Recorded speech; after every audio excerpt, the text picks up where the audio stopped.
कथा ही गोवर्धन पर्वताची, श्रीकृष्ण आणि इंद्रदेवाची. एक दिवस वृंदावन मध्ये पाण्याचा अकाळ पडतो. नद्या नाले सुकून जातात. पाऊस यावा म्हणून इंद्रदेवाला प्रसन्न करण्यासाठी सगळे वृंदावनवासी एकत्र येतात आणि पूजेची सुरुवात करतात. यज्ञ केला जातो. सगळे गावकरी यज्ञ करून इंद्रदेवतेची प्रार्थना करतात. हे सगळे कृष्ण पाहत असतो. तो जाऊन नंदबाबांना सांगतो, बाबा, हे गावकरी यज्ञ का करतात? यज्ञ केल्याने खरोखर पाऊस पडेल का? कृष्णा, होय, यज्ञ केल्याने इंद्रदेव प्रसन्न होईल आणि तो पाऊस पडेल. त्यामुळे नद्या नाले भरून जातील, शेत डोळू लागतील. परंतु बाबा, पावसासाठी इंद्रदेवाला प्रसन्न करण्याची काय गरज आहे? अरे कृष्णा, इंद्राला प्रसन्न करण्यासाठी दरवर्षी यज्ञ केला जातो. तशी पद्धतच आहे. त्यामुळे पाऊस पडतो. नद्या नाले भरल्यामुळे आपली शेती होते. पण बाबा, ते तर त्यांना भगवान विष्णूच्या आदेशाचे पालन करावेच लागते आणि ते त्यांचे कार्य आहे आणि तो त्यांचा धर्म सुद्धा आहे. कृष्णा, तुला समजत नाही बाळा. बाबा, मी तुम्हाला समजावू पाहतोय, पण तुम्ही समजूनच घेत नाही. बाबा, खरं तर आपण पृथ्वीची पूजा केली पाहिजे. ती आपल्याला धनधान्य देते.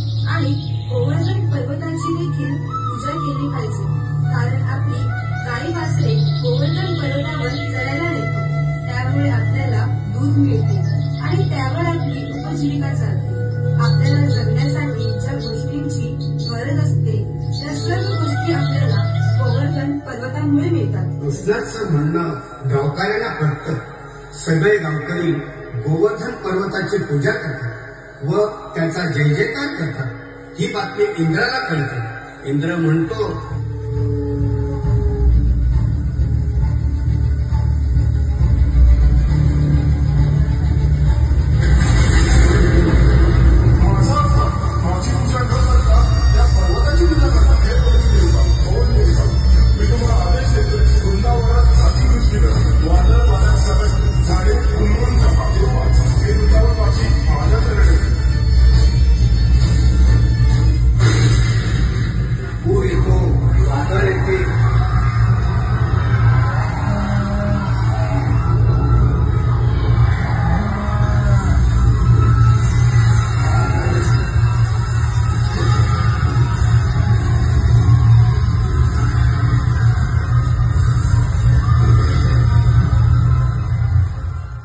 उडवळून पडतात.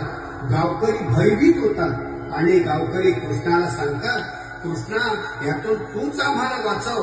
कृष्णा म्हणतो, तुम्ही काही काळजी करू नका. इंद्र आपले काहीच बिघडवू शकत नाही. तुम्हाला काळजी करण्याची गरज नाही. काय ते मी बघून घेतो. असे सांगून कृष्ण धरणीवर आपली करगळी ठेवतो.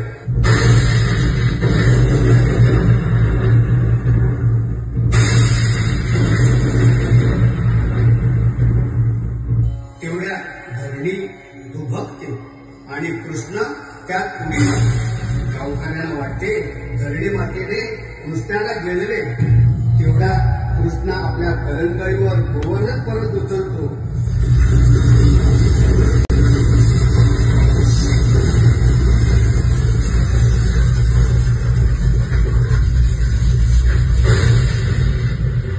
व सगळे गावकरी गाई वासरे पर्वताखाली आश्रय घेतात.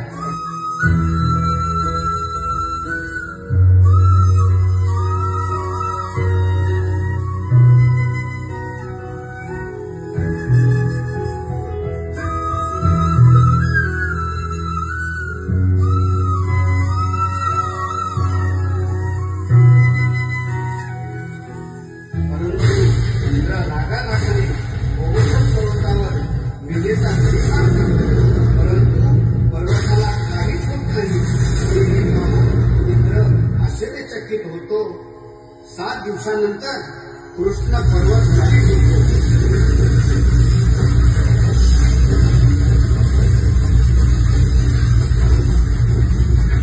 गावकरी आपापल्या घरी जातात. नंतर इंद्रदेव स्वतः कृष्णाच्या भेटीला येतो.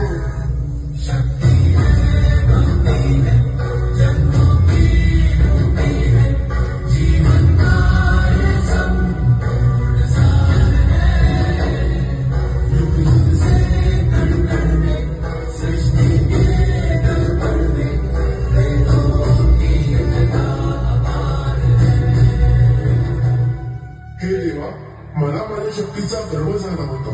यापुढे माझ्या हातून अशी चूक पुन्हा होणार नाही. मला माफ करा. मला माहिती आहे तुम्ही साक्षात विष्णूचे अवतार आहात. आम्हा देवतांना भगवान विष्णूच शक्ती प्रदान करतात. एवढं सर्व असताना मी तुम्हाला प्रतिकार केला. मला माफ करा. हे देवा, यापुढे मी अशी चूक करणार नाही. क्षमस्व. इंद्रा, तुला तुझ्या शक्तीचा अहंकार झाला होता, म्हणून मला हे सर्व करावं लागलं. यापुढे गावकऱ्यांना कोणत्याही प्रकारचा त्रास देऊ नको. श्री कृष्ण गोविंद हरे मुरारे, हे नाथ